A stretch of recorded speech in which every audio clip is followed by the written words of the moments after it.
Oh, yeah.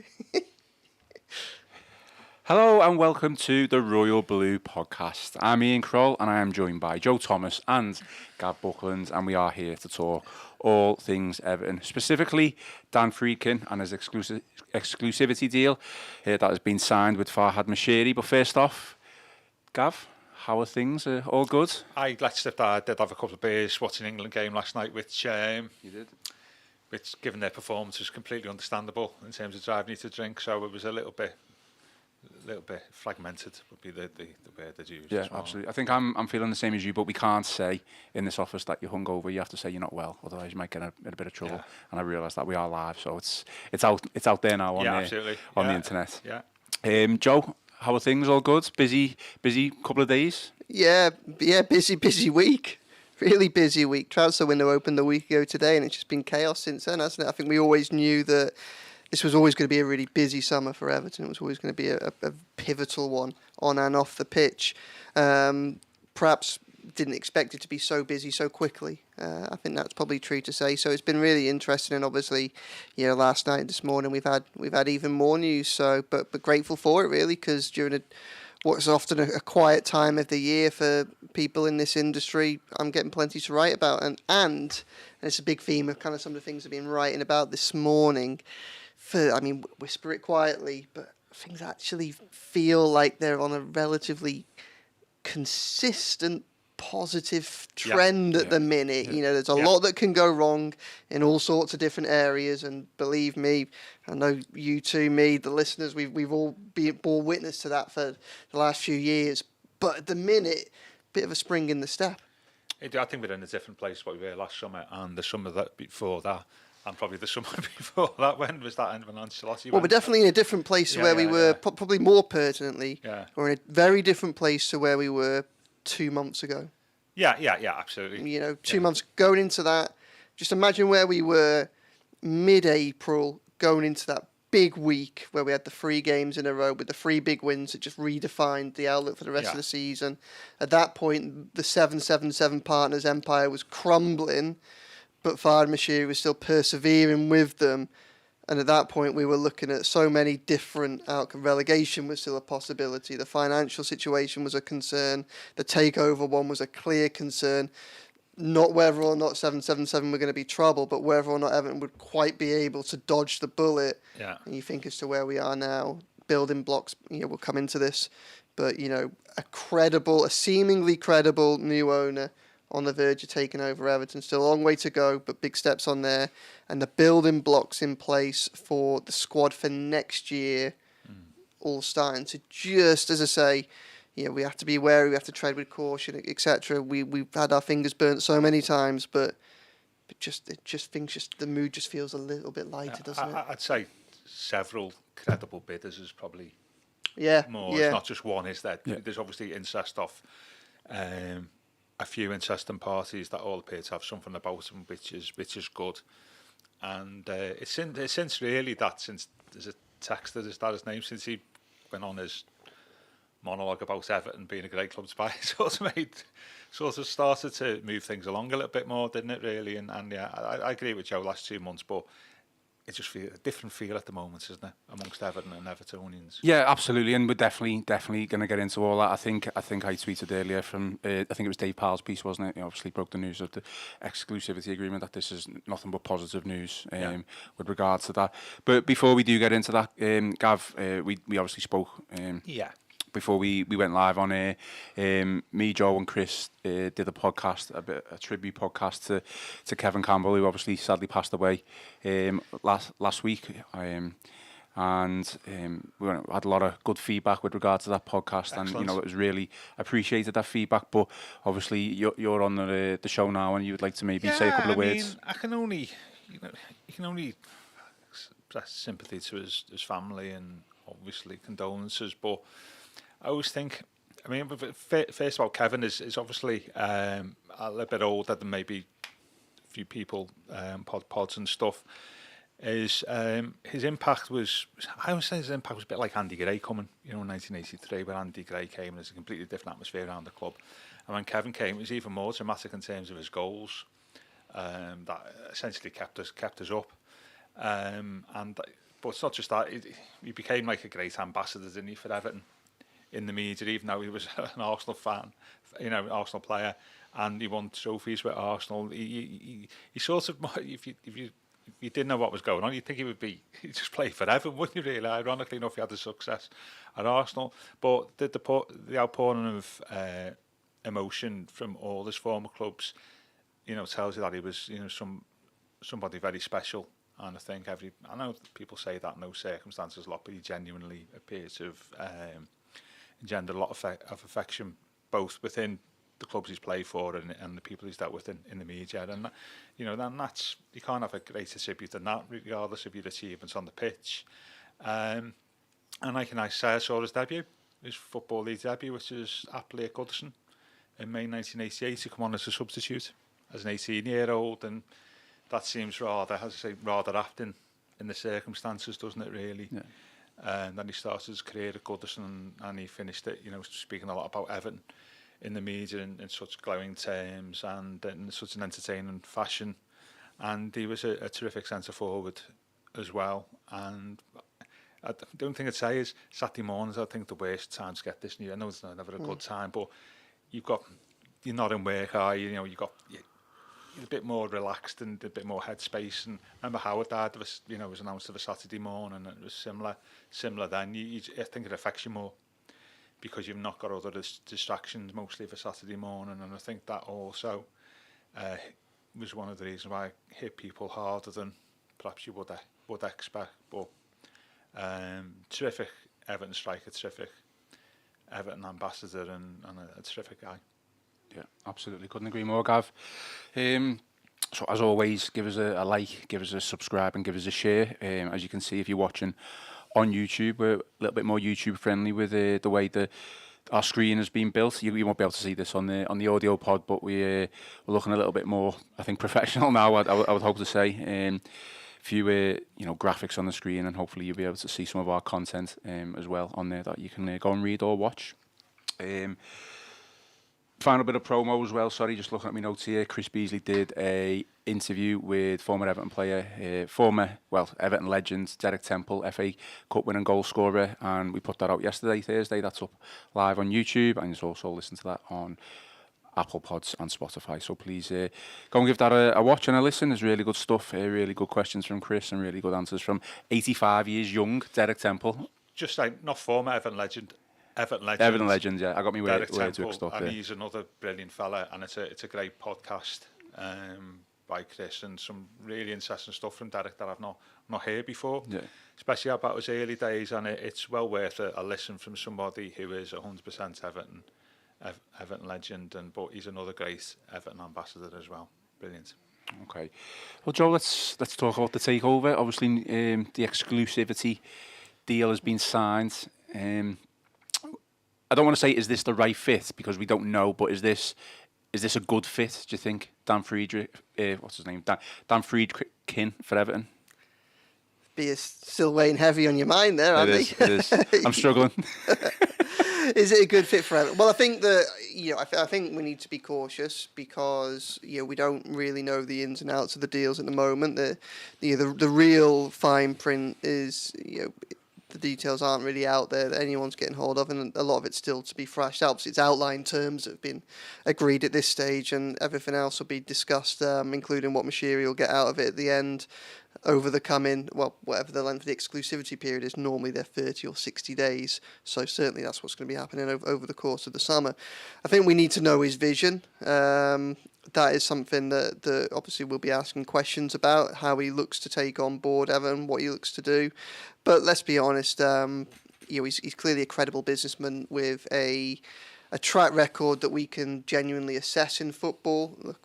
777 Partners had ownership of football clubs, but it was very difficult to kind of get to the bottom as to what their impact had been, because they'd inherited real messes, and their business record was so opaque as well. It was very difficult to kind of assess them on that basis. That's why the Premier League struggled so much over 8.5 months, which, if we're honest, is worked to Everton's benefits. The fact that they couldn't get the answers that they needed to get that over the line and give it the green light. So Friedkin has a track record of what he's done at Roma, which is go into a club that was troubled to a certain extent, was a bit of a mess financially, was a difficult had a difficult relationship between the ownership and, which was also American owners at the time, and the fan base. Roma had a relative degree of success on the pitch. They were qualifying for Champions League football regularly under their previous ownership, but they were outspending their means, and that led to a little bit of a bit of tension there when Friedkin eventually took over. But what he did seek to do was he sought to stabilise them, and a lot of the money that he's put into Roma has been on that behind-the-scenes make-up rather than in the transfer market. There have been marquee developments on the pitch. Obviously, they brought in Jose Mourinho, they brought in Dybala, they brought in Lukaku, but most of the work has been done to stabilise it and to kind of secure the foundations for the future. Last few years, they finished 6th 3 times in a row in Serie A, which I think is probably a bit disappointing for fans. But they have, on the flip side, had European success. They won the Europa Conference League, the club's first taste of European silverware, and obviously just how much would Everton fans just love to see a piece of silverware, whatever it was, come through the doors and enter into that trophy cabinet. So, he's got a track record that we can look at, and he's also got a bank account that I think is pretty obvious. A bit like with Sir Jim Ratcliffe when he was going in at Man United for his 25% stake. This isn't your 777 partners. Who are they? Who's behind them? Where's the money coming from? What is it? What's in their bank account? Are they shifting money around to different ventures to try and secure the backing of different creditors and survive different periods of scrutiny at different periods of time? I think this is someone that we can safely say has the money to make them a viable owner of a Premier League football club, and that obviously gives us a degree of reassurance. But there are still big questions to be asked about what his plan is for Everton, where Everton will fit in relation to Roma, and how those two, this is a multi-club partnership. They also have lower league French side Cannes as well, so this isn't a one club going into a multi-club partnership. Technically, they already have a second club in them there, but obviously Everton's a game changer for them. So we need to know a lot about what their plans will be, but from the outside looking in, there's a lot to be positive about. I think certainly they'll have the money, they'll have the expertise. I think they'll have the business know-how and acumen to probably stabilise Everton Football Club and to run it properly as a business, and I don't think we've been able to say that for a long time. Gav alluded to it earlier that there have been several seemingly credible bids for Everton since the collapse of the 777 partners deal, which was only 3 weeks ago. And I think the fear through a lot of the early stages of this year was, if 777 collapsed, what would happen next? Now, the timing of the 7-7 deal collapse was important because it came at the end of the season. So I think when we had a lot of those concerns in the late winter, obviously 777 were paying the bills. It wasn't clear whether Everton would stay up, and obviously there was money to pay towards the stadium. There still is, but when the summer came and when that deal collapsed, Premier League survival had been secured. The bills had been paid for another 4 or 5 months. The stadium had been paid for another 4 or 5 months, albeit in loans. But the prospect of owning Everton Football Club become a lot more, I think, appetising to more credible people. John Textor kind of fired the starting pistol for that. I think his words, he said what we have always known. There is a real opportunity here. Everton is a massive club with a massive fan base, a massive history, but also a massive future. And if the right people can tap into that, there's gold there for them. Look at this club and look at what you can take from the last few years, even through all the difficult periods it's been through. Look at how fans have rallied, and look at look at what is still there for someone to take hold of. You would look at this Friedkin group and you would say that they have the resources and probably the expertise and the know-how to exploit the potential that Everton have. Will they do it? Will they get it right? That remains to be seen. What is their business plan for Everton? That remains to be seen. What's their relationship with fans going to be like? That remains to be seen. What's their commitment to things like Goodison legacy going to be like? That remains to be seen. But what they certainly do seem to have, as I say, is the business acumen and the finances and the resources to be able to take Everton forward, and that's promising. Absolutely. Yeah. I mean, Gav, just on Joe's point, then we don't know what's around the corner or what they're going to do. Suppose, but based on that, then you can only judge them on what he's done with Roma.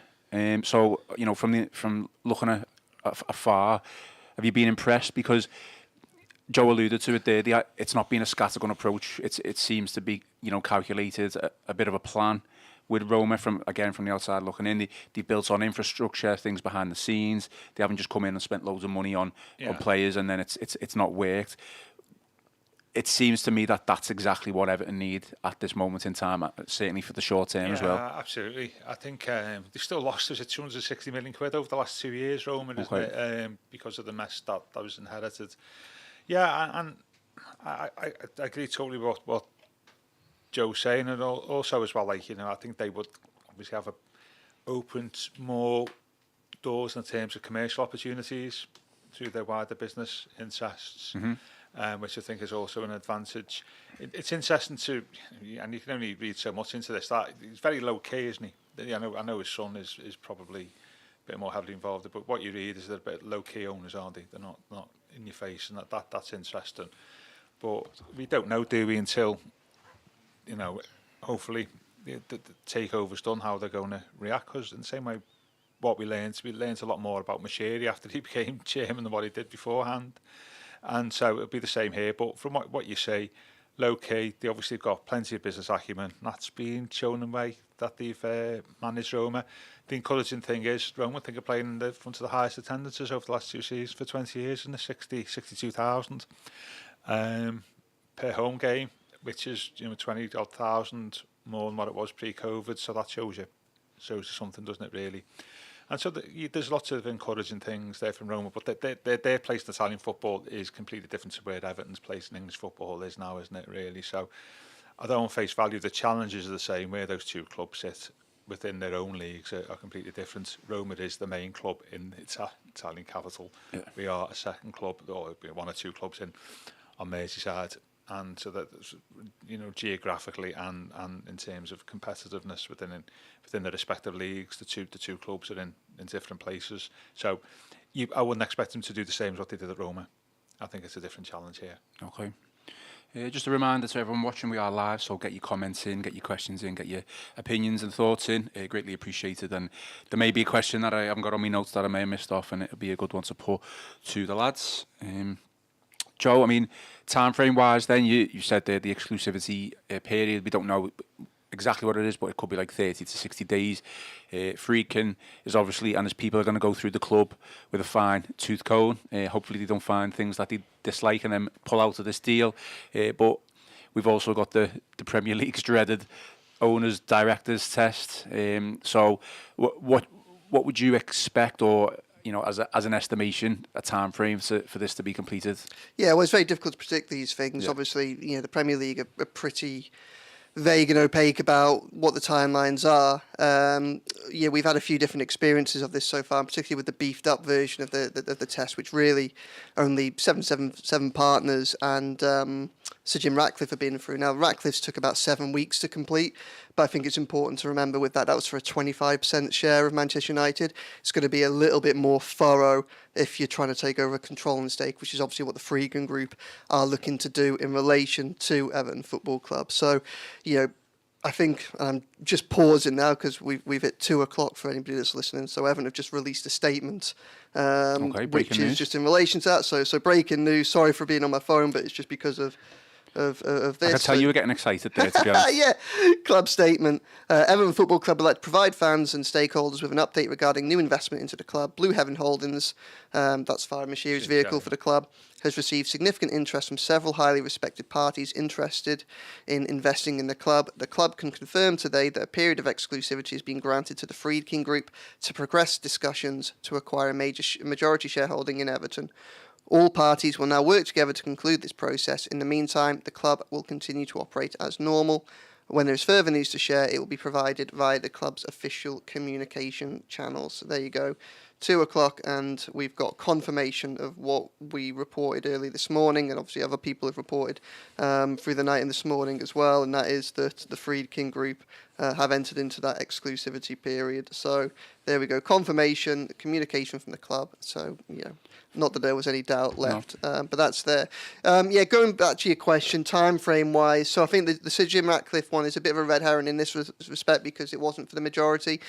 But I don't think we're going to end up in the 8.5 months that it took for 777 to fail it.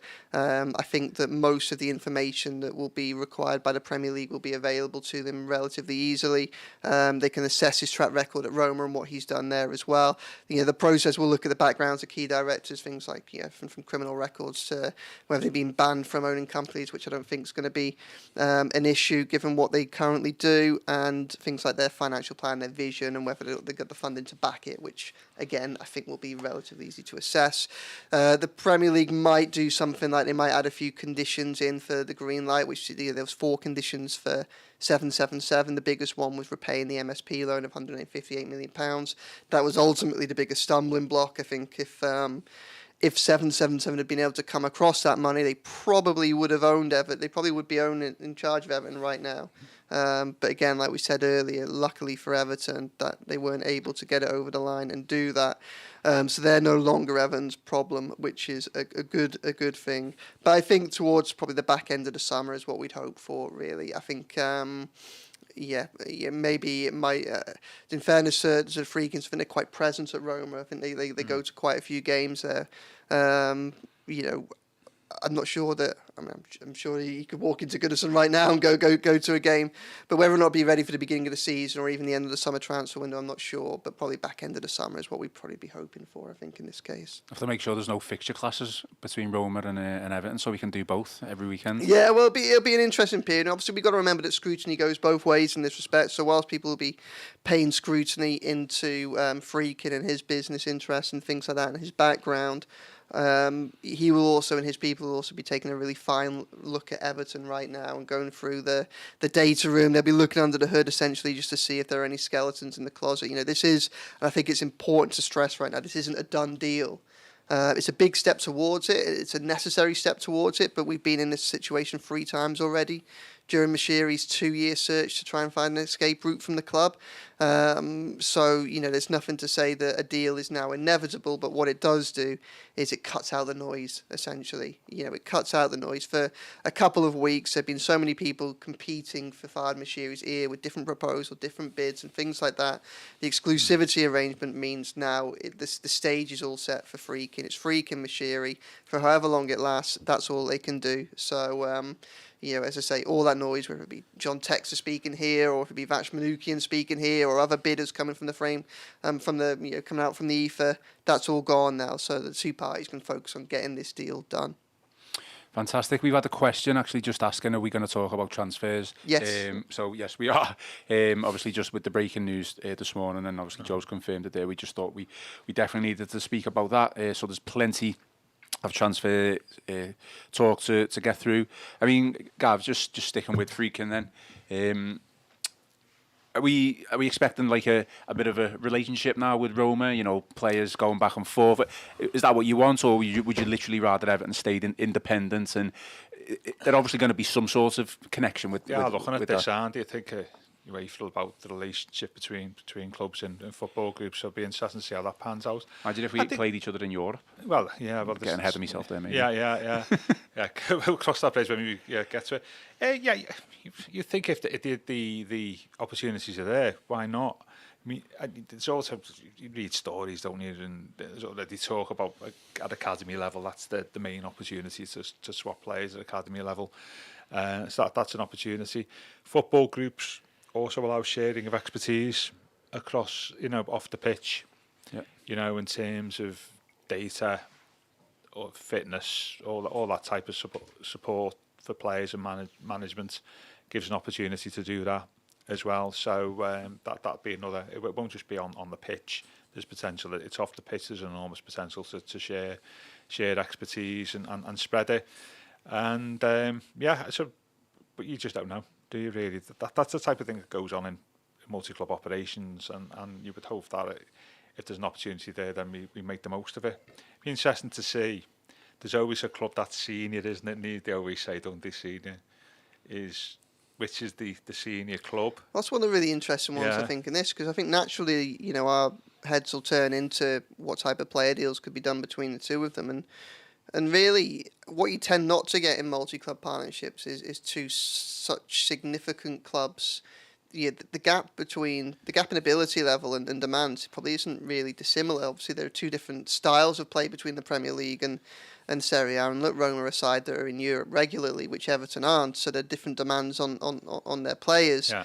But there's not a natural hierarchy here. It's not like you would say either of them are playing at a step enough below the other for you to say send the youngsters out on loan to or things like that. So I think a lot of it would probably have to be attribute and profile based. Like you'd wonder if, say, for instance, someone like Youssef Chermiti, a young player, clearly very talented but in need of first team football, would it be good for his development to go somewhere like Roma and get experience something like Serie A, a different type, rather than expose him to the Premier League straight away? Some things like that might help. Obviously things like loans and stuff like that as well, potentially. But the player interaction, I think, is almost a little bit not less likely in this respect, but probably.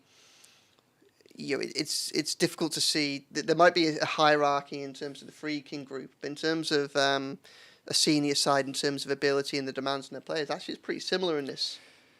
Yeah, I mean, in terms of revenue, we're about the same. They get a little bit more than us, but we've obviously got the potential to have more. But they've got as the main club in the capital city, they've also got an opportunity, haven't they? Because they're sixth, haven't they? Their problem is they've not been in the Champions League, have they, for several years, and that's what's really caused them financial problems. So you'd even say in terms of the financial opportunities across both clubs are similar if they get it right on the pitch, and we've obviously got the stadium. Are they looking to do a new stadium as well? Did I read that? Yeah. But because what's their capacity now? 65,000 or something like that. Yeah. But it's when the 7-7 thing came out, wasn't it? It looked as though Everton were the senior club within that. In this partnership, you don't really know, do you really? But I think what I'd be looking for is there's a lot of expertise off the pitch between the two clubs, is maximise that. Yeah. That's the thing, and then the shared experience, I think, is hugely valuable here, even before we talk about stuff on the pitch. And if done properly, that's the real gain you get off multi-club operations. Gav, before we started recording, you brought up a really interesting, fantastic point, which I actually did see someone tweet out, and I'll come to you on it, Joe, as well. But Gav, basically, you said obviously if the deal gets done fairly quickly, we're all assuming, or it's been confirmed that the last game of the season is going to be at Goodison Park is going to be the Southampton game. But will Friedkin come in and want to, accelerate that process and we go to Bramley Moor? Absolutely. I know you've got sort of all test events and stuff like that, but we've assumed, haven't we, that it'll be the last game of the season. The last home game will be the last game at Goodison. But what happens if there's an opportunity to move before then?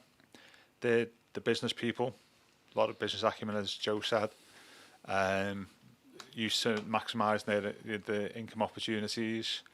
What happens if they turn around and say, well, if you can make an extra 5 or 6 million or whatever, for the club by moving 3 games early, why would you turn your nose up on that? Which gets back to the old arguments about when we should move before the end of the season or not.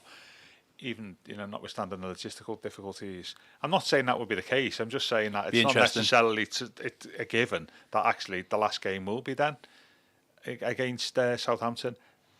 The ownership may go, let's move this forward as quickly as possible. We want to get there before the end of the season. I didn't say how viable that is may depend on other factors around getting built and the timescales and stuff. But what's this space? It could be an interesting discussion if there's a possibility there. Yeah, I'd be a little bit surprised now. Yeah, so I think would do. Probably by the time that they're in a position to make that decision, I think Everton are already quite far down the line in planning their final year at Goodison and making sure it gets the proper farewell. And obviously it was part of that which has led to the request of the Premier League to play the final home game on the penultimate weekend of the season, not the final weekend of the season, so you could kind of maximise the profile of it as a showpiece for all of football, and not simply for Everton. But yeah, I mean there are certainly things that will be re-looked at, and maybe that might. You mentioned the legacy project there as well, which ties into it. I'm just thinking that we've spoken about having a more professional, business-like approach to running the club that perhaps has not been there over several years, and somebody who brings that to the table may say, well, hang on a minute, we're missing out. What business, avoids earn an extra £5 or £10 million. It's just an interesting aspect. It was, the other thing as well, I know you said you had the exclusive earlier on the week about the talk with the Premier League is interesting. West Ham and Spurs also had their final games at White Hart Lane and Upton Park on the penultimate game as well, didn't they? Okay. They didn't leave it to the last day I assume for the same reasons that Everton did. That you want the proper send off, not sort of diluted by the fact that it's the final match of the season. Makes a lot of sense, doesn't it? I think so. Yeah, well, I mean, it's obviously probably not going to happen. It's not out the question. Like you say, it's new people, new ideas, and if it's a chance to make money. But I personally would prefer just to carry on the way. Yeah, it's and going, you might just go with it. You might go with it, but this is the benefit, isn't it, of somebody from outside coming in, looking at it differently, isn't it? And as I say, it ties in some wider stuff. It'd be interesting to see whether some of the stadium plans change. For example, ticket prices. They might look at ticket price. There'd be one set of ticket prices at the moment perhaps as part of the business plan. Yeah. They may come in and say, well, hang on a minute. You've got like 30,000. I know not every season, somebody on the season ticket waiting list takes up a season ticket. It's about a 30-40% conversion rate, isn't it? You've got a lot of people that want to see it. You've got a lot of demand there. Well, hang on a minute. I think these aren't high enough. That's the type of thing that they do with other clubs. That we go on, don't we? We don't earn enough match day income compared to other clubs, and then we just look at it, and seriously. I start the podcast by saying there's a shot of positivity in Everton, and then 10 minutes later I got Gav telling me the prices might go up. But I'm just saying that I'm not saying that they will. You're conditioned to look for the. I'm not saying, but that someone from the outside will look at the some of the plans that are in place regarding the stadium, and of course it's incumbent on them to say, well, hang on a minute, what's your business plan look at? But hang on a minute, you only get that amount of revenue. See what they're charging elsewhere. You've got far more demand than the capacity on face value. Have you got your pricing right? Yeah. Of course, that's what you would expect. That's what I haven't bought it. I'm not saying you have to go prepare for ticket price rises. But what you are saying is completely right. Like, I mean, for a long time, I think it's been, a common complaint, and I think it's easily been labelled at Everton that perhaps there's a lack of business, the business acumen and a lack of, exploitation of some of the opportunities that are there, and the club might have suffered a little bit as a result of that, and maybe a bit more professionalism and also an outside eye and things like that might help on some of those fronts. And I think another interesting one will just be, obviously the Friedkin group is something with a lot of interest. Obviously they own the rights to sell Toyotas across a large swathe of Southern America, don't they? And they have all sorts of other interests, but things like you wonder how much attention they'll pay to things like the APT, the Associated Party transaction battle that Manchester City are having with the Premier League and things like that when it comes to sponsorship. And I think they'd be looking at that in with great interest, like a lot of other owners. Because like a lot of owners, they are people that have interests that could be used to help strengthen the club's position. If there could be mutual interest in being able to promote some of their other businesses on a high-profile platform as the Premier League, but obviously the financial benefit and will that is open to them will depend on how things like that come into play, how they resolve. I mean, I think we expect ticket prices to go up. I know they've gone up this season, and obviously more than likely going to go up next season for the new stadium. But you don't want to price the fans out to go in the game either as well. No, I mean, I think we're in danger of heading down a little bit of a niche kind of. Yeah, it's a podcast in itself. At this present moment in time, it is. But I think the important thing is for years, revenues have gone up in Premier League clubs because the TV revenue's gone up. Living off the back of Sky payments going up and the overseas rights, actually, they've plateaued, and they will plateau for over the next few years. The domestic deal for the next 4 years is the same as what it was beforehand, and I think you look around other clubs who've put the prices, like Wolves would be an example, won't it, where they now realise actually. The only way, or not the only way, an easy way of generating more revenue is actually putting the prices up, because that's the only short-term option we've got. And I know I'm not criticising Everton here, and say it's good. It's like because what the club has been very good is listening to its fans and understanding the fan base, and cheap football, lots of cheap deals for its younger fans, which is great. But at some point, somebody may come in from outside and say, well, actually, we don't know. I think that works in terms of a modern football club. But there's a balance to be struck there. Yeah. And I think what I'm saying is that may change some of the plans that have been done previously. Going forward, that may change some of them plans. Well, we'll finish off on this point because, like Joe said, don't want to go down a rabbit hole. But it's a point. We spoke about the impact of the of course ownership. it is. Well, we've got a really interesting comment here. So Craig says it's insane to suggest that the first action of the new owners to a club will be to declare war on the fans by raising prices and scrapping planned send-off for a historic ground for maybe 3 to 4 games. Yeah, no, I totally get that. Yeah. I'm just saying that. I'm not saying it will happen. I'm just saying there's a possibility, that there will be a possible discussion about it. Yeah. And if the outcome of that discussion is probably going to be what's been said there, well, actually, we've put all these plans in place. It's not going to be great PR if this is you changing it, because we're set up to do that, and it fits in with what the club has been planning and wants to do.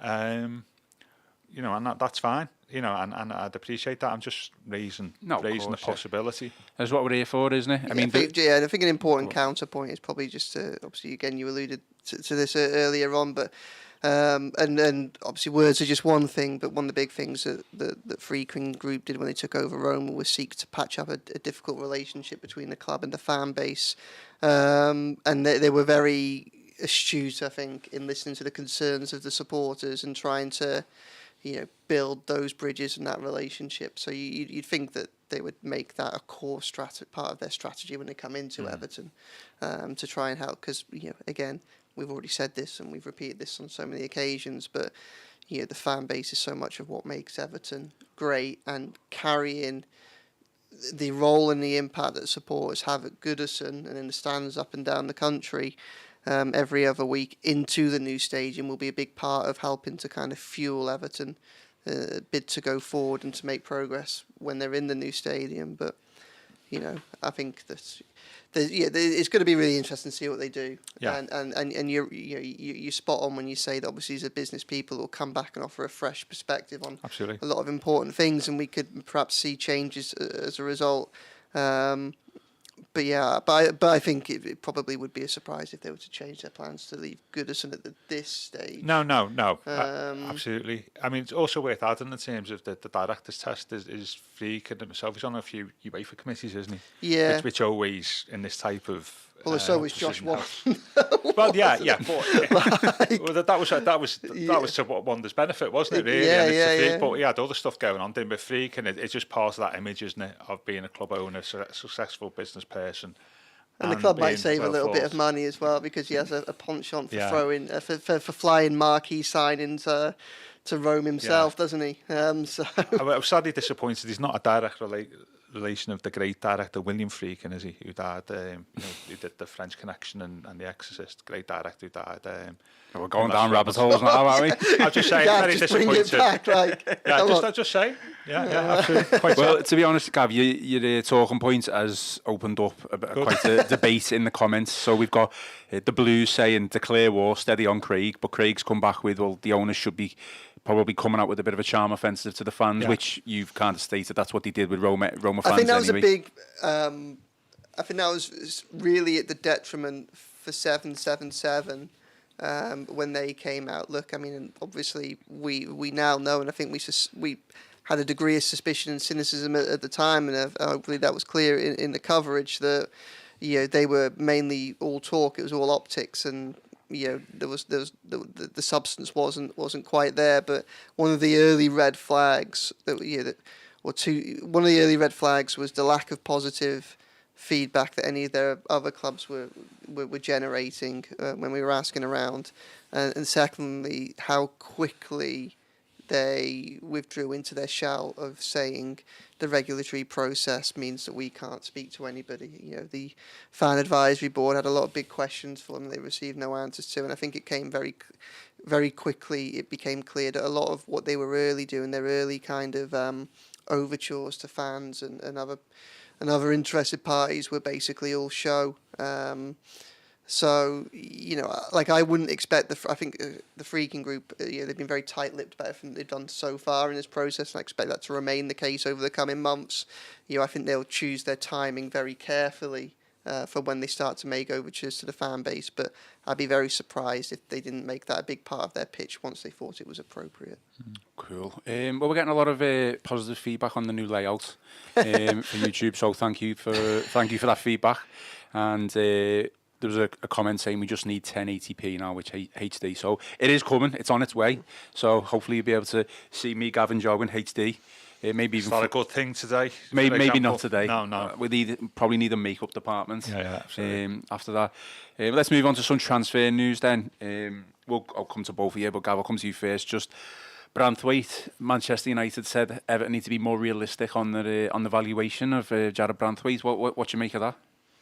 What do you mean by more realistic? Is the well, it was my assumption that they wanted Branthwaite on the cheap. 35 plus 8 million add-ons, was that the quoted? Yeah. That's, and well, the general consensus is we're hanging on for 70, is that? Well, I think the consensus is that's Everton's valuation. Yeah. Not cheeky from United, though. Yeah, I mean, I think possibly. At the same time, we've got blue tinted spectacles, and Branthwaite's a really good player. Obviously, he's had a great season. He's had a great season. So we think it was £70 million, but actually, we perhaps need to be more realistic. £70 million for a player who's played 15 minutes for England, is it? Has he played? You're going to get a lot of comments on this one, Gav, if you carry on going the way you're going. I'm just giving a neutral perspective. No, here. I know. You've asked what I no, think. Absolutely. I'm just joking. I'm not got to the end either. But at the same time, I think we're well within our rights to hold on for 70 million. I think Fofana went for 70 million, didn't he, from Leicester to Chelsea at a similar age. I mean, you see other people of the same age, same ability, if that 70 million is not unrealistic. You know what, I think there'd be something like a deal of, don't you think, maybe 55 with add-ons that take to 70, where it comes out of 70 million. No. It's a bit like the Rooney one, wasn't it? Where it was said it was 27 million, wasn't it? I think Rooney, but it was actually only 20 million.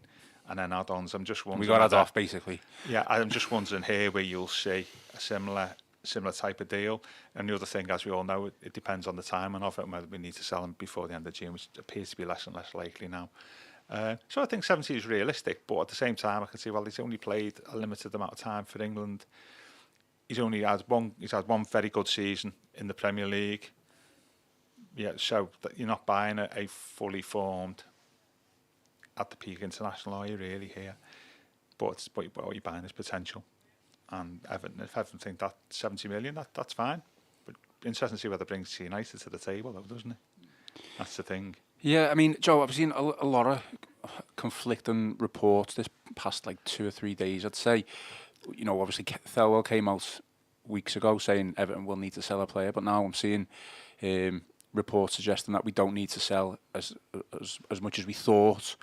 So obviously this is kind of linked with the potential outgoing of Onana or Branthwaite or Dominic Calvert-Lewin. Where are we with it all in terms of, I'm not trying to put you on the spot or anything like that. I just think, has Thelwell pulled the wool over people's eyes here a little bit, and is United wasting the time by offering 35-40 million pound when really if they were serious about it and offering 70-80 million pound, then obviously bring it to the table. Do we even really need to sell as much as people think? I mean, it's a really interesting one, and it's a really complicated picture because we don't really know what we don't have the accounts. We won't have them for a long time, and all sorts of things can go on behind closed doors that we won't know about for a long time in relation to the profit and sustainability. I'm someone who's written for a long time that I think Everton need to sell a player in order to comply with the regulations. I still believe that to be the case. The question, and I think Everton still do as well, which is why we're seeing the talks with Aston Villa for Lewis Dobbin, and the hope that might lead to a sale that can help Everton get over the line. The way in which Everton have a £105 million threshold for 3 years. The first year in the thing was negligible. We know more about the accounts because of the PSR battles Everton have already had. Basically, they've got £38 million or roughly that much, which they can lose under the PSR. spectrum this year to and still comply. Last year it was over 60 million, and it's difficult to look at Everton's finances and see that much has changed. So Everton are basically looking for a 25 million or so benefit from last year. Now they'll get some of that way naturally. £10 million of payoffs for departing board members, and Frank Lampard's coaching staff won't be in this year account. That helps. They'll have £5 or £6 million more probably from an increased merit payment from finishing higher. That helps. Their wage bill will probably be lower than it had been in the previous accounts. That helps as well. So that gets Everton a significant chunk of the way. But on the basis that there's no skeletons lurking in the closet, that gets Everton a long way closer to narrowing that gap and getting them closer to the threshold. And that would mean that if someone like a Lewis Dobbin was like to go, obviously he's an academy player, so the money goes all onto your books, even if the payments actually come in instalments. So it's likely to take Everton close. The one thing that's difficult to know without knowing the true workings of the transfers is the season before that, or the accounts before this one, Everton had the sale of Anthony Gordon, which was a big money sale. This time around, they've had Damari Gray and Alex Iwobi will fit into this, and maybe Lewis Dobbin as well. But the from a PSR perspective, the profits won't quite be as big as the Anthony Gordon one, I don't think. So it's complicated. If Everton would sell Lewis Dobbin, then for a decent fee, then we'll get closer. How close, I don't know. Whether they're looking to sell other players, I don't know. But obviously, it doesn't have to be a major asset that departs for Everton to make up. It could be smaller transactions, and Lewis Dobbin might be one of them.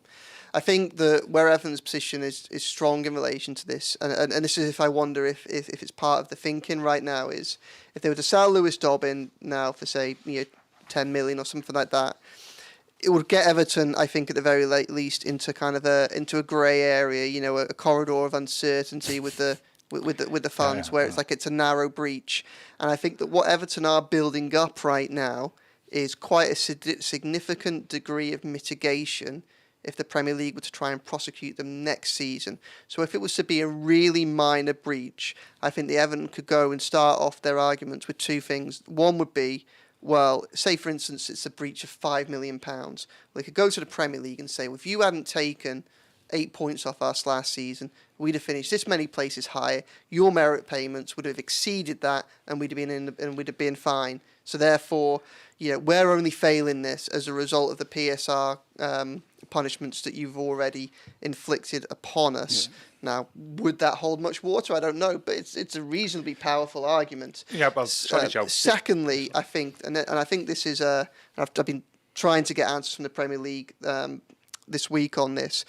The big issue for Everton's finances, the big unresolved issue, is the third argument over how the club accounted for interest on loans, etc., for the stadium, which is basically an argument around £20 million, which was so complex that earlier this year, the Premier League, or the independent commission that oversees, or the second PSR argument with Everton, basically said, look, this is so messy, we're not going to hold this now. Now, if Everton were to lose that argument, then for last year they could have breached. The breach could be significantly higher. They could end up with a greater points deduction. It's also going to have a knock-on effect to the calculations for this year, because I assume Everton are managing and accounting for that money in the same way this year, because they haven't got clarity over whether they can do it or not.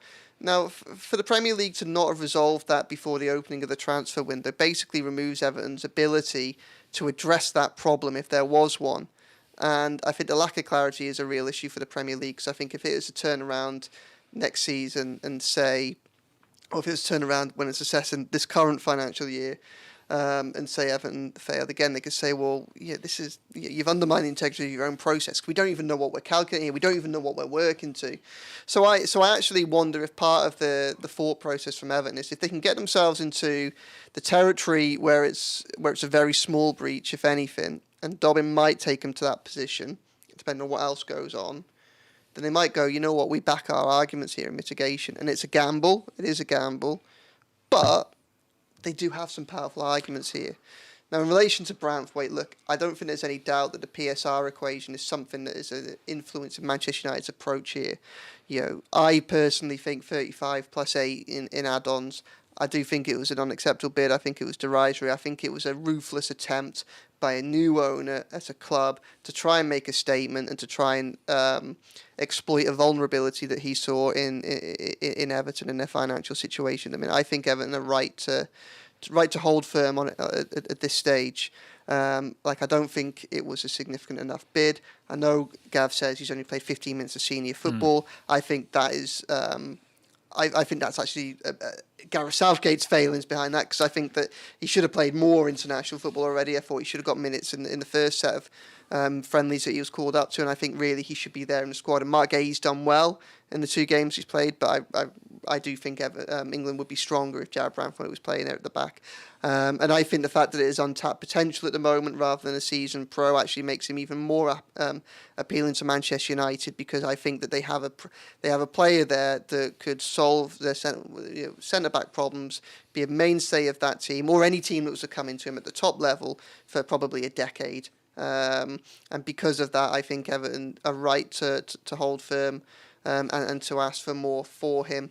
Is £70 million a fair valuation? I think it is. You look at some of the other deals of, it's not Everton's fault that United paid £80 million for Harry Maguire, and they talk about it being in the pre-COVID, pre-PSR days. Well, the PSR calculations are very much there, and that's what just as much as they're a reason for clubs saying we're not going to overpay, they're also a reason there for the selling clubs to say, well, we're not going to undersell. Do I think a deal could be reached? Possibly. Gav suggested it earlier. I think that we're in a situation right now where things are starting to become a lot more about PR and optics. I think in this, for a deal to be reached, given the stances that have been taken so far, Everton need to be able to sell it as a deal that they couldn't turn down, or certainly worth doing. And I think optics played a role in Manchester United's bid, because I think that they have new owners that are trying to come in and make a statement in their first window and say we're not going to get messed around anymore. A way around that might be, for instance, something like what Gav suggested, where it's not £70 million, it's up front, maybe £50 million up front, and they get to the rest with add-ons, and Everton can say, well, we've got 70 million, United can say, well, we brought them for 50 million. That might be something that's reasonable, because Everton, whether it be PSR or whether it be cash flow, some of those issues might not be as problematic as we thought they were. But it's still a lot of money for the club if they can get it. So it's a complicated one with Branthwaite, but I think Everton's stance right now is the correct one. Man United are doing a lot of briefing at the minute, doing a lot of talking to their side of the of the press pack. Are they going to walk away? They're not going to get bullied and things like that. Ultimately, they've identified that they need a centre-back. They don't have many options. They can't buy Jean-Claire Todibo from Nice because Ineos own him, and both clubs are in the Europa League next season. UEFA has said no to that. They like the luck of Lenny Euro, who's playing in Ligue 1 at the moment in France. But the reality is Real Madrid have got a massive head start on anybody in relation to that. And if he wasn't going to go to Real Madrid, there's a big bun fight that'll develop for him with likes of Liverpool. And lots of other clubs, probably Champions League clubs, are in a much better position than Manchester United to try and secure his services. So Jarrad Branthwaite solves a problem for them. It's a big problem for them. If they want it, they've got to pay proper money for it. Premium, yeah. Do you want to come in on that? Yeah, just a couple of points there. What Joe was saying, about a minor breach, and I don't go on about this, going down lots of wormholes there, aren't we? I think in the Everton appeal, they said, didn't they? The appeal board said that a minor breach of PSR doesn't necessarily lead to a points deduction, if I recall. Yeah. And the second thing is, and again, picking up on Joe's points, is because of the 3-year rolling programme, I've said this a couple of times on the pod, is next year is the big challenge for us on PSR, because you said in this current 3-year cycle, the first one was a negligible loss. So we lose that. So next year, that means we've got to make a negligible loss. So that makes it more tougher again than this year. And that's where we get into the sale of Branthwaite. You may not say, well, we need them to sell them this year, but actually when you look at what we've got to sell next year to stay within the rules, it's a different scenario next year. I think somebody. I think a really big issue and I think maybe this colours some of Everton's thinking, because Gav's spot on there. Like really, Everton's PSR situation. There's an argument to say that if Lewis Dobbin gets them close this time round, try and push the main.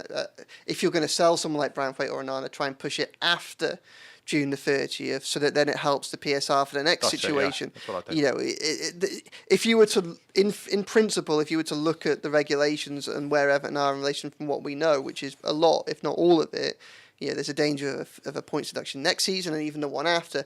But what I think might change quite considerably is I think there's a kind of a groundswell of frustration and disillusionment with the PSR rules, and I think that the climate is changing on that front, and maybe Everton are gambling that in 18 months' time, which is when they'd be prosecuted for the next, not this one, but the next year, things might have changed. The Premier League are trialling other kind of, cost measures and regulations next season with like a bit of a soft launch on things like squad costs and stuff like that, and there are so many clubs that are at risk at the moment in relation to PSR that I just wonder if there is a hope that there might be a sea change because in the approach. And also I think that in some ways the fact that the bid for Branthwaite was so low made it easier for Everton to turn it down, because I think that they would be able to go, you know what, this doesn't work for Everton. It was so low it was easy for them to say no to it, I think. But the whole thing is a mess. But I think if Everton look at their calculations right now and think it's a minor breach, if you were to ask most fans right now, out of principle, what would they rather do? Sell Branthwaite on the cheap to cancel out the PSR losses and comply with the rules, or actually keep hold of one of Everton's best players, a player that will be worth far more than say a 2 or 3 point deduction next season? I actually think most fans would probably say hold firm. Yeah. I mean, there's a lot of comments, a few comments on the stream with regards to that risk, and I've seen that on Twitter. I mean, what would you do? I think, did we speak about this a couple of days ago? We've spoken about it quite a bit, haven't we? Obviously, really? take the hit. I'd say with Branthwaite is I'd assume that he's going to go. It's not in our best interest to sell before the end of June, and bearing in mind next year's PSR challenges, I think we need to maximise his transfer fee and don't sell him cheaper before the end of June to meet any PSR challenges next year. The challenge this year, the challenge is next year, and so I'd be looking to maximise any fee we get. What that fee is, of course, is open to conjecture. No, yeah, of course it is. But also, it seems to me that the player who is sold is kind of irrelevant. It's the value of said player that is sold, and we know we don't know the accounts. We know there's somewhat of a black hole that we need to fill. But I think we maybe have all jumped to conclusions that, oh God, it's Onana who's going to be sold. It's Branthwaite who's going to be sold because they're the ones who would obviously have the biggest fee. But I just find it interesting. I did think at the time when Thelwell came out and said we need to sell a player, I found it quite, is he being too honest for his own good?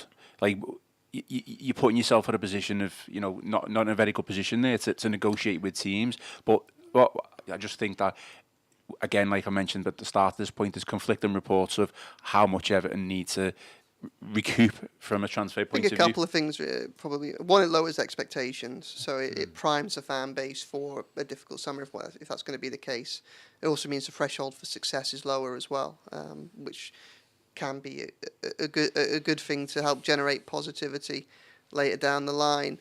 I think another thing is it has to be said, look, Everton have tried and failed to comply with these 2 years already. I don't know who's providing the information out there, but they've clearly got they've misjudged some of their calculations, I think, because they've misjudged how the Premier League were going to assess the way in which they've accounted quite a lot of things. And I think we've all seen that the Premier League approach has been quite problematic in this and very difficult to make a sense. Everton have gone through. It was unprecedented what Everton went through last season. There was no guideline for them in relation to what they could and couldn't do. So therefore, it's understandable if there was a difficulty in calculating what the Premier League were going to do, how they're going to interpret certain deals. But I think really the whole thing what we're seeing right now just makes a mockery of the rules as they are. Anyway, because if you look at what Everton, the narrative around this at the minute is, on the one, Everton might have to entertain selling, a young player that's come, obviously was brought from Carlisle, but has developed more recently at Everton. Everton perhaps feeling like they could, or Manchester United feeling they could perhaps bully Everton into accepting a cut price for a generational talent to satisfy PSR. Like, how is that beneficial for the game, and how is it beneficial for football sustainability if a false deadline, this pseudo deadline of June the 30th is set, which means that all of a sudden Everton might have to sell a player for 15-20 million pound less than they could do 6 weeks later. That doesn't help clubs become more sustainable. And the other one, we'll come on to it in a minute, is obviously the situation with Timo Egbinam and Lewis Dobbin with the deals with Aston Villa. Again, how can it be right that the PSR measures actively encourage the sales of youth and academy products to help you get over the line, when really football should be about developing those players and give them a chance to break through? Yeah, well, we've done an hour, and yeah, we've literally done an hour. So Yeah. we will talk very quickly about Lewis Dobbin. You'd be disappointed to see him go. Was it a necessary sacrifice? What do you mean sacrifice? In Well, terms just of obviously what to let- Joe's talking yeah, about, to that let- just moving people around Yeah, just yeah. to basically generate a bit of a Yeah. PSR profit. You're sacrificing somebody there. I can see the point. I mean, the player would want to go, would need to go as well. He's obviously Dobbin isn't. He didn't really play a lot. He scored against Chelsea, didn't he? He didn't play He was a lot. injured, did he, wasn't he? after He got that? He had injured. 12. He Yeah. had an injury, but he had 12 appearances. Yeah. They were all from the bench. And we knew, and we spoke long and hard about how late substitutes, if they ever came on, did come on. Yeah. So he's obviously a player that Dyche, and you can see why Dyche feels this way. He's got a way of playing, and he wants to try and pick players consistently, and that bore fruit in the end of the season. He's obviously a player that Dyche probably would want to leave on the bench and not select, and I get that from the manager. And if you're Dobbin, you may think there's an opportunity with Villa in Europe next year, maybe more opportunities for games. Emery's a different manager to Dyche, so as a player, you could see why you would find that attractive. So I, from that perspective, I wouldn't have a problem him going. But I do like him as a player, and I still think he was underused last year. Yeah. I think he's obviously, ever since he came on at Chelsea for his debut, I think he's got something about him. So I'd be sad to see him go. But it is this thing, both swapping players is it's a bit of a. It's always been a bit of a. I'm trying to think about meat market, hasn't it? This thing about players, and I think it's shown again here, isn't it? Really, swapping players doesn't really do any of them any benefit at the end of the day if that's what you're doing it for. And we'll have to wait and see. But I'll be disappointed to see him go. Yeah, I think I agree. I mean, obviously, Joe, he didn't have a massive impact last season. We said there he did score against Chelsea, came on a few times, but then ultimately got injured and was not selected. It'd just be a shame to see like a young player who's obviously developed in the club to unfortunately be sold on in this situation. Obviously, what we've discussed there. Yeah, not like ideal. him. Yeah, like him as a player and like him as a person. Sat down with him for a chat the last week of the season, and you could just see the main thrust of it was obviously his breakthrough season, because it was a bit of a breakthrough season. He come from a player who was on loan at Derby and ended up staying with the first team squad, and he had that goal against Chelsea, and I think that was one of my favourite moments of last season. Just the celebration was just so pure, and it felt like, it came at a great time during that run of victories, and it felt like a special moment. I think he felt that way, and I know he took a great deal of pride from having that moment, especially at Goodison Park with the fan base of the club that he'd grown up at. So I like him. Is he someone that's going to have a big impact at Everton on the pitch next season? He's probably going to be a squad player at best. Let's be honest. He's going to be behind McNeil and Harrison at best, and you would think that Everton still need to strengthen out wide, even with Harrison coming, due to come back on loan. Chronically lack pace though in the team, and he's someone who could have offered that. Yeah, he could, but again, you would assume that Everton would look to strengthen out wide during this transfer window even more beyond Harrison. And you have to remember that, obviously Dyche is limited by the options he has in his squad, but is he going to promote a style of football which encourages wingers and fullbacks to bomb on when they get to the byline? Well, we're probably not going to see a complete revolution of style over the course of this transfer window either, are we? So obviously it's always sad to see a young player depart having not had a real chance of a real good go at making it into the first team.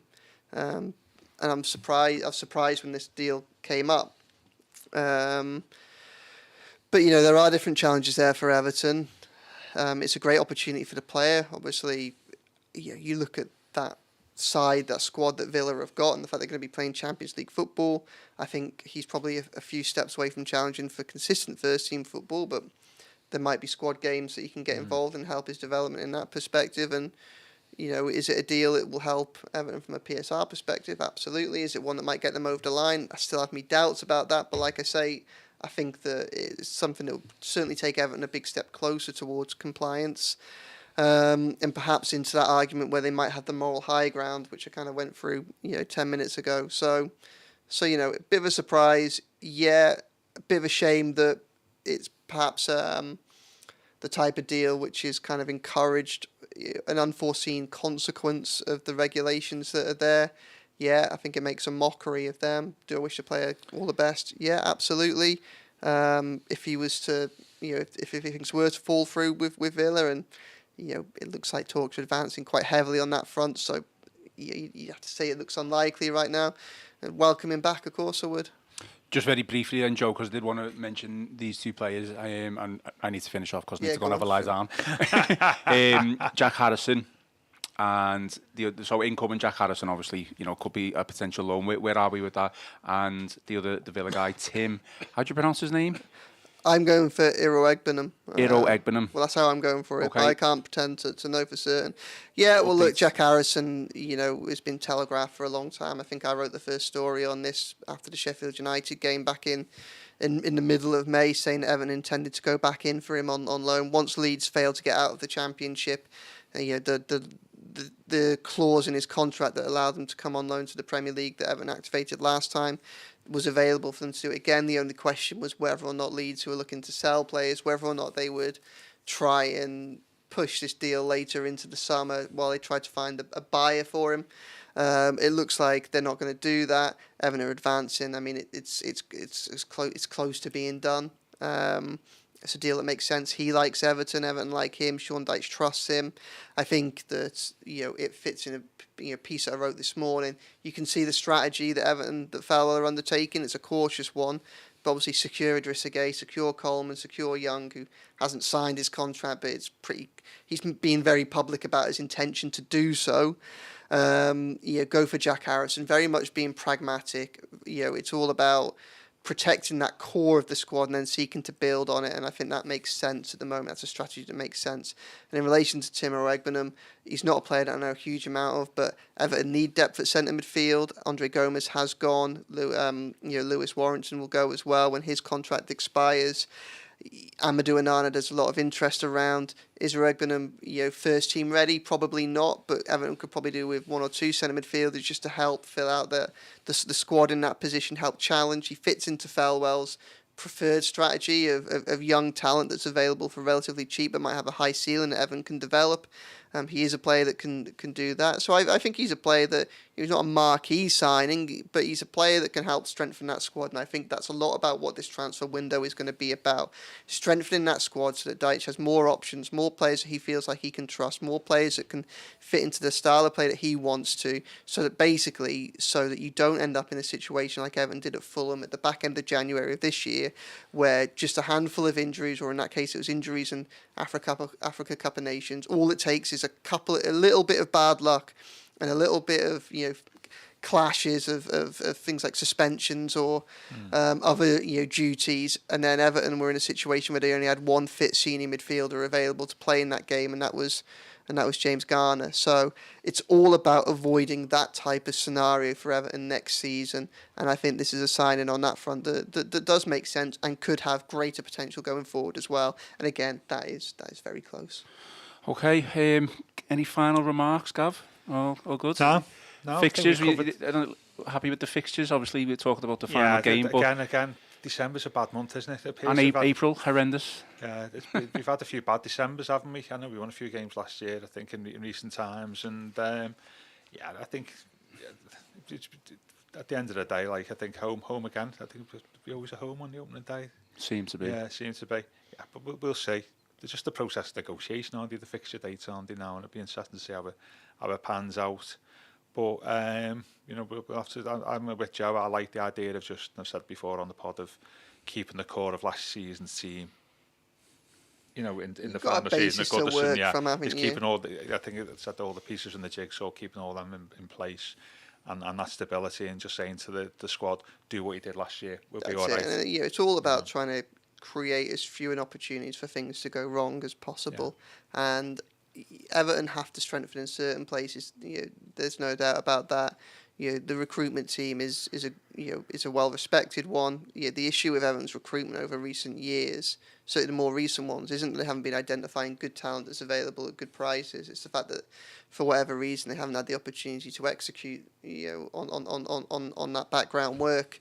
But they've got a lot of work to do. Whatever happens this summer, try and lessen that workload so that their attention isn't as split. You know, why spend the summer looking for extra right wingers if you've got Jack Harrison and you know he's available and you know he can do a job that Deitch likes? You know, things like that, I think. Okay, well, we will leave it there, guys. 1 hour, 13 minutes we've been going for. So, Friday afternoon, long one. But thank you for everyone who's been on the stream. Thank you for everyone who's listening on Apple Pods, Spotify, or whatever you get your podcasts. Obviously, give us a like, give us a subscribe, and give us a share. All your support is greatly appreciated, and also leave us a review on those podcast platforms as well. I've been Ian Kroll, joined by Joe Thomas and Gav Buckland, and this has been the Royal Blue Podcast.